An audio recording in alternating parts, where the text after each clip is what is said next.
بسم الله الرحمن الرحيم. الحمد لله نحمده ونستعينه ونستغفره ونؤمن به. أعوذ بالله من شرور أنفسنا ومن سيئات أعمالنا. من يهده الله فلا مضل له ومن يضلل فلا هادي له. وأشهد أن لا إله إلا الله وأشهد أن محمدا عبده ورسوله. أما بعد. ناظرین کرام، دینی و اسلامی بھائیوں،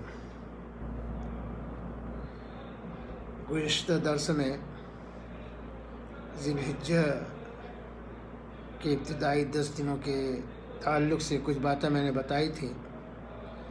اسی سلسلے کو آج آگے بڑھاتے ہوئے میں کچھ اور باتیں بتانے کی کوشش کروں گا. یقیناً ماہ ذی الحجہ کے ابتدائی 10 دن بڑے ہی اہمیت کے حامل ہیں، اور کیوں نہ ہوں اللہ رب العزت نے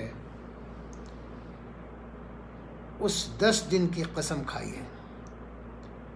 والفجر ولیال عشر،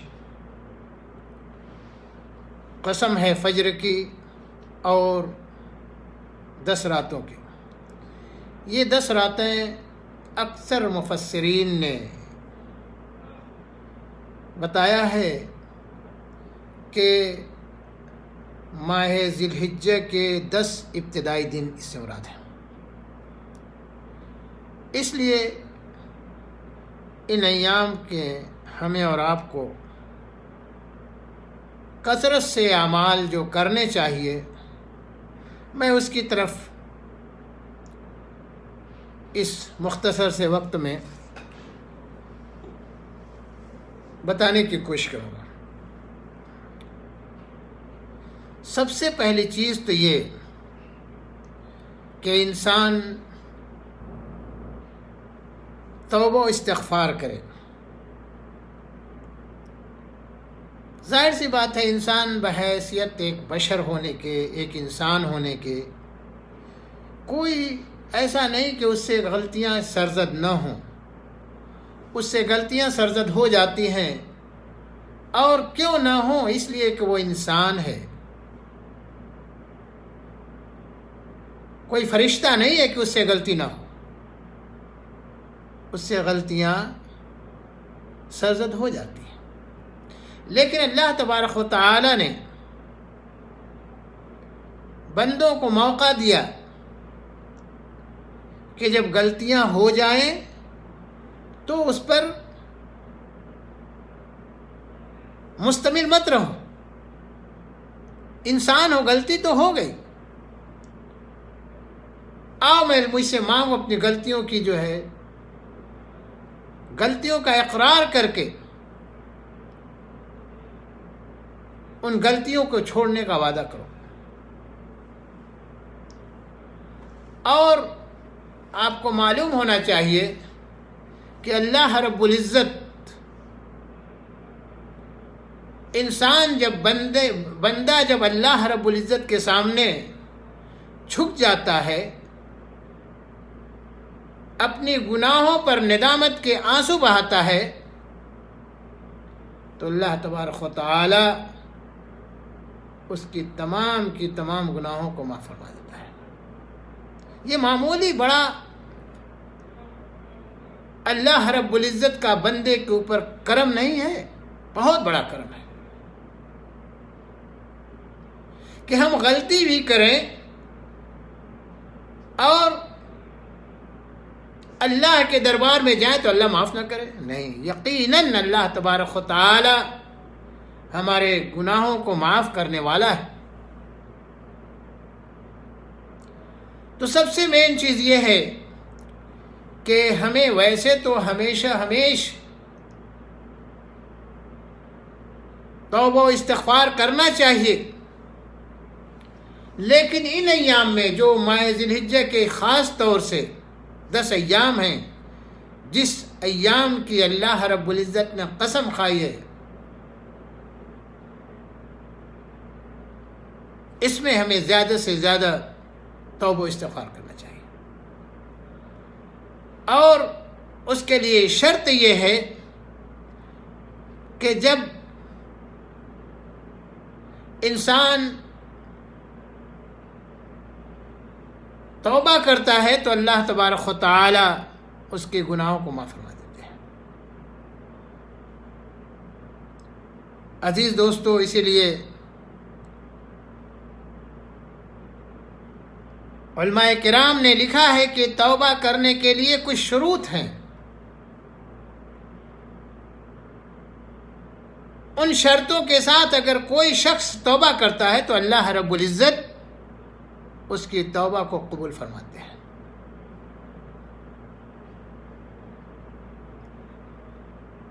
اور وہ توبہ اگر اللہ اور بندے کے درمیان ہے تو اس کے لیے 3 شرطیں ہیں، اور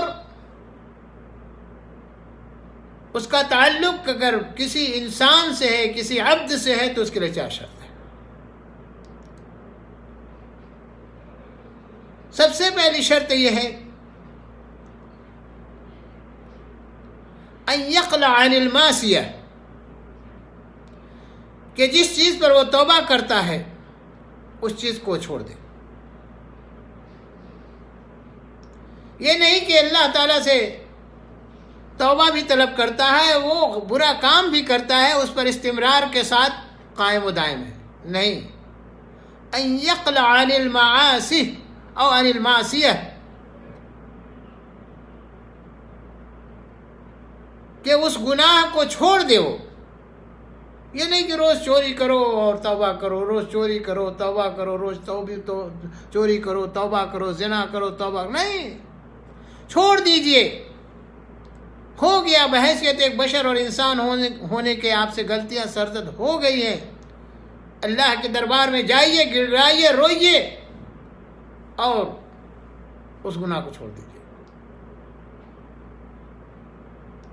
دوسری شرط یہ ہے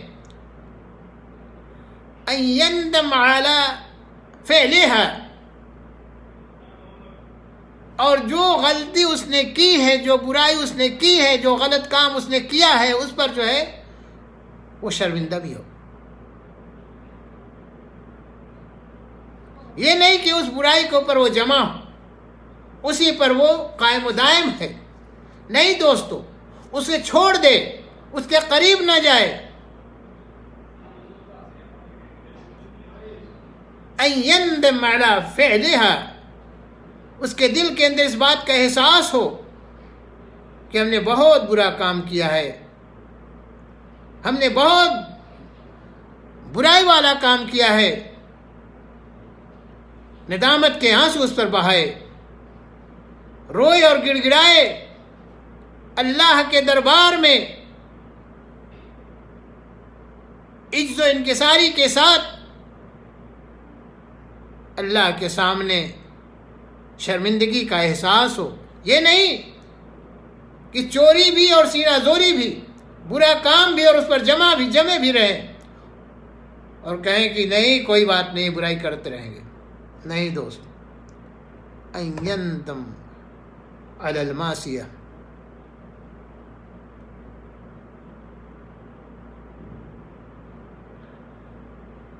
اور اسی طریقے سے اللہ یعود الیہا، اب اس کی طرف لوٹے گا نہیں، اب دوبارہ نہیں کریں گے اس کو، اس بات کا عزم مصمم کرے۔ ان یعذب ان لا یعود الیہا، تو یقیناً اللہ رب العزت آپ کی توبہ کو قبول فرمائے گا۔ اور ایک چوتھی شرط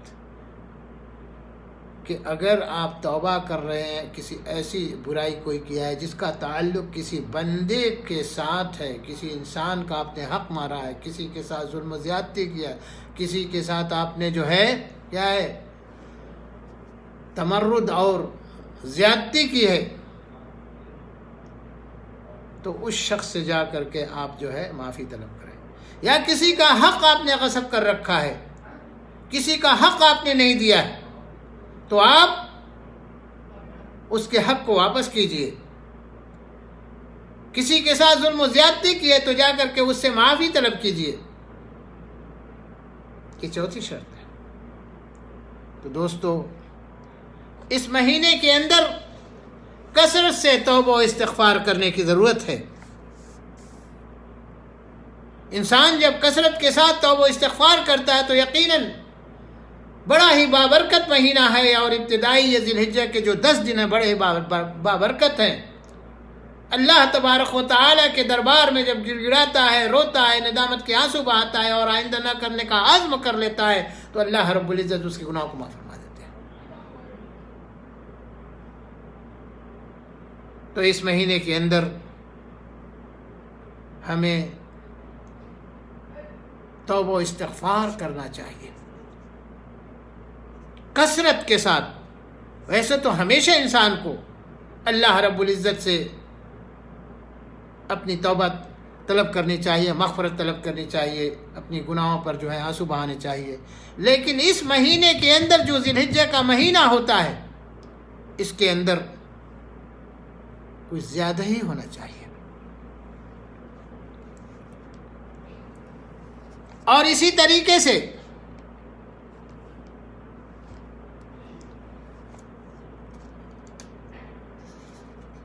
یہ ہونا چاہیے کہ ہم اور آپ ایسے تو ہمیشہ ہی نماز پڑھتے ہیں، لیکن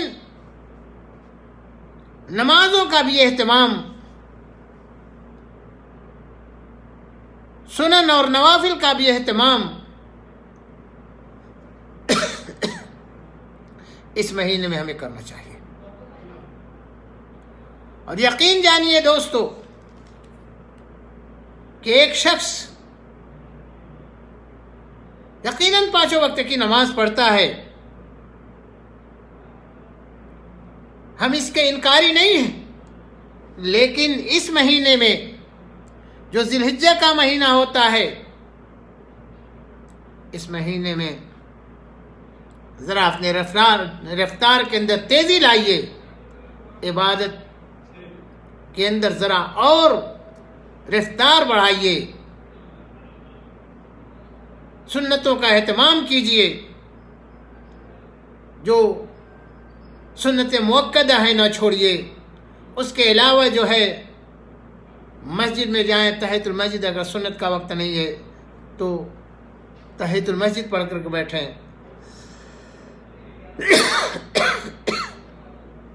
اور اسی طریقے سے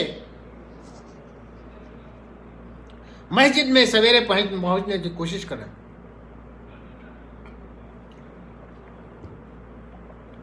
یہ نہیں کہ اقامت ہو تو اس کے بعد پہنچے، 1 رکعت 2 رکعت چھوٹ جائے تو پہنچے، نہیں، نماز کا اہتمام وقت پر کیجیے، اذان سنتے ہی مسجد میں جائیے، سنت مؤکدہ اگر ہے تو اس کا اہتمام کیجیے، نمازوں کو پڑھیے، اس کے علاوہ اللہ رب العزت سے مانگیے، یقیناً اللہ تبارک و تعالی ہماری اور آپ کی گناہوں کو بخشنے والا ہے۔ عزیز دوستو، آپ جانتے ہیں اللہ کے رسول صلی اللہ علیہ وسلم نے فرض کا تو جو ثواب ہے ہی ہے، سنت کا ثواب کتنا بڑا ہے۔ اللہ کے رسول صلی اللہ علیہ وسلم نے فرمایا کہ جو شخص سنت مؤکدہ کی پابندی کرتا ہے،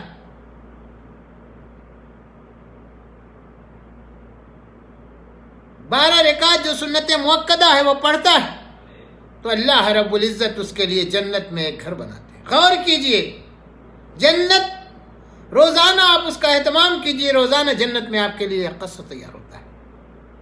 بنى اللہ لہ بیتا فی الجنہ،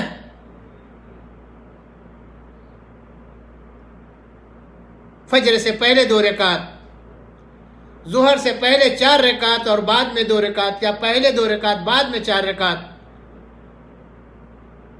مغرب سے کے بعد 2 رکعت، عشاء کے بعد 2 رکعت، یہ 12 رکعت ان سنتوں کا اہتمام کیجیے جو سنت مؤکدہ کہلاتی ہے۔ عزیز دوستو، اس ماہ ذی الحجہ کو آپ یہ نہ تصور کریں کہ معمولی ہے۔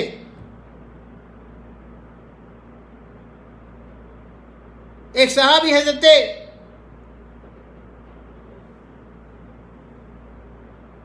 عبداللہ ابن جبیر غالباً ان کے بارے میں آتا ہے کہ وہ کہتے تھے کہ ان ایام میں یعنی ذی الحجہ کے اندر چراغوں کو بجھاؤ نہیں، یعنی پوری رات چراغ جلنے دو اور عبادت کرو اور جاگتے رہو۔ غور کیجئے دوستو، معمولی اہمیت کا حامل نہیں ہے۔ صحابہ کرام رضوان اللہ علیہ مجمعین، آج ہم ان کی بنسبت کیا ہے؟ کچھ نہیں ہے، لیکن عبادتوں سے غفلت برتتے ہیں۔ عزیز دوستو، ضرورت اس بات کی ہے کہ ہم اور آپ نماز کے ساتھ ساتھ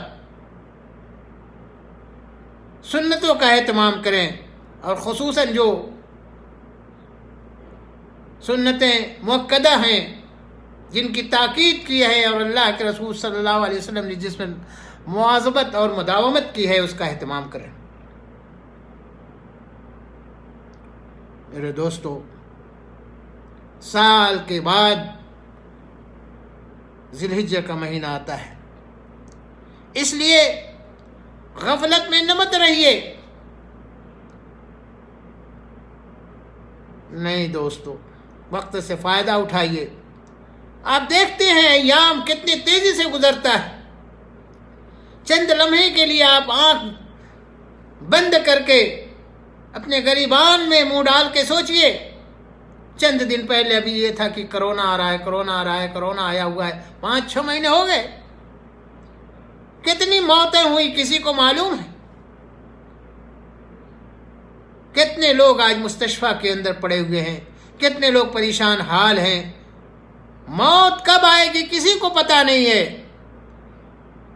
صبح صبح ہم اپنے بستروں پر سوئے ہوئے ہوتے ہیں، ایئر کنڈیشن کمروں میں ہوتے ہیں، نمازیں ہوتی رہتی ہیں،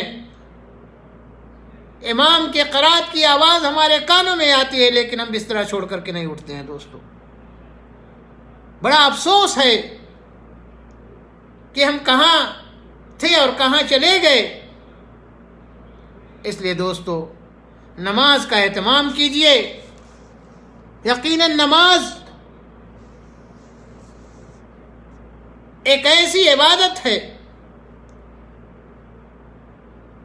جس کے بارے میں اللہ رب العزت نے فرمایا، ان الصلاۃ تنہی عن الفحشاء والمنکر۔ آج ہمارے اندر جو منکرات، فواحشات، غلط چیزیں، غلط عادات، غلط چیزیں جو ہمارے اندر آ رہی ہیں، یہ اللہ کے بتائے ہوئے اعمال سے روگردانی کرنے کا نتیجہ ہے، اور ہمیں بھگتنا پڑتا ہے۔ غور کیجئے دوستو، اللہ رب العزت نے ہمیں موقع دیا ہے، اس موقع سے فائدہ اٹھائیں۔ اس لیے ایام ذی الحجہ کو آپ معمولی نہ سمجھیں، اس میں زیادہ سے زیادہ عبادت کریں دوستو۔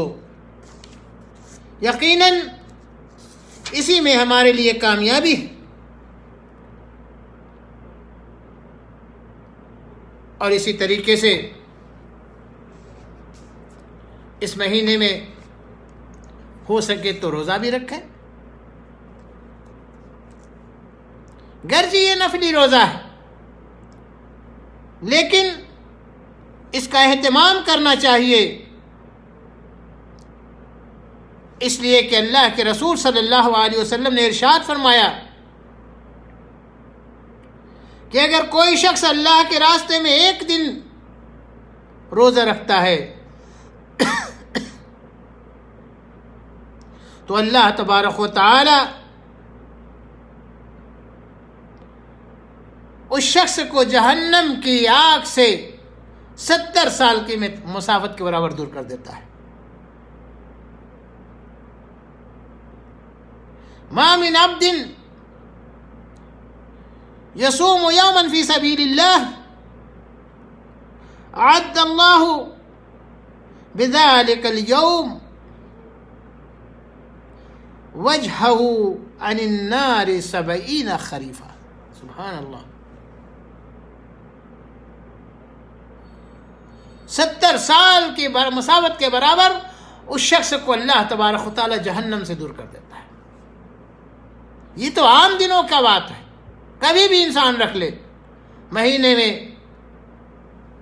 12، 13،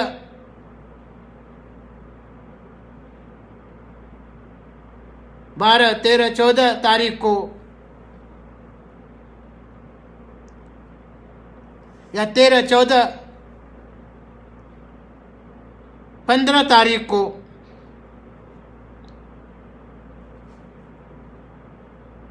عزیز دوستو غور کیجئے۔ اسی طریقے سے ہفتے میں 2 دن سوموار کو اور خمیس کے دن روزہ رکھیے، کتنا اجر و ثواب ملے گا۔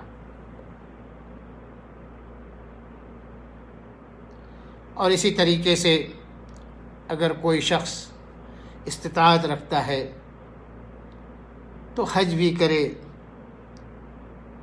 عمرہ بھی کرے، اس کا بڑا اجر و ثواب ہے۔